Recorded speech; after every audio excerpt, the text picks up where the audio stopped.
Spot on, spot off, Tommy. Yeah, he's What you been talking about all morning? Yeah, I mean, it's just you got to pay to play too, right? And I think Toyota does the best. Yes, Denny did mention, I think the other day, that they do pay a fee to Gibbs, but along with that fee, they also are working together with them, right? They just don't pay a fee and say, "Hey, give us information," right? It's just, Toyota as a company, though, they do a really good job of making sure that all the guidelines are in place for these teams to follow, right? Ford don't have that, right? Chevrolet doesn't.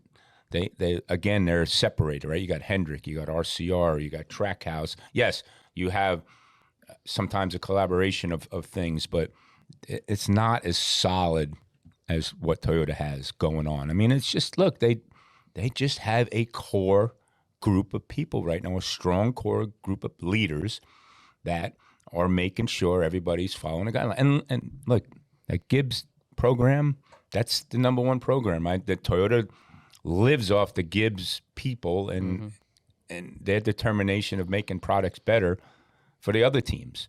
So I don't. It bothers me that now everyone's like, well, we got to do something about Toyota. We got to get to work, right? We got to get to work. Like, stop. If you're going to worry about Toyota, you're going to only hurting yourself because you're wasting time and energy not making your stuff better. So, yeah.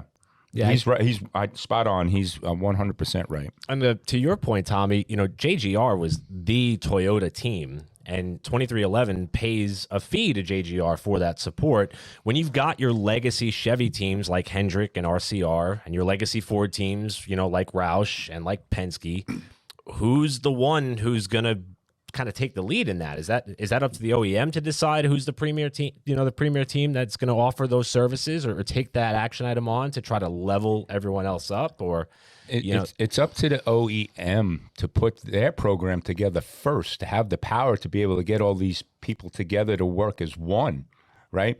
You see the Toyota program is there are people that are from Joe Gibbs embedded into 2311 that learned everything from Joe Gibbs. Now it's starting to happen in Legacy, right? They're sending people over there for the systems to be done correctly.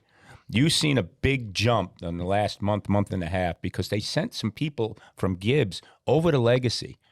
They have changed their philosophy and the way to look at things because now you have somebody that was ingrained in Gibbs that's learned all the not secrets, but all the systems. And now they're getting applied to Legacy. And that's why you see an improvement with the 43 and 42, because now they're listening, right? When they're a little bit off, only one, Jeb knows only one thing has to be off for you to be off nowadays, right? So if you're missing one thing, you're going to finish 20th, right? Now they're finishing 8th to 15th, right? And Eric's, run better. And now, little Nemechek, he's going to come on stronger at the end of this year because he's learning now how to race against the next group of cars he's supposed to be racing with, right? Eric was there before, right? He was at Gibbs. He had fast cars, right? He knows how to navigate through those guys. So, again, these other manufacturers, they have other interests right now, Eric.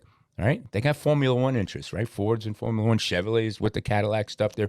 It's just, let's get the groups, like Brad said, the groups got to get together and form a committee and start making these things work. I mean, there's not enough energy.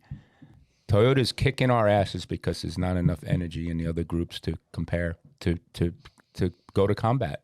Plain and simple.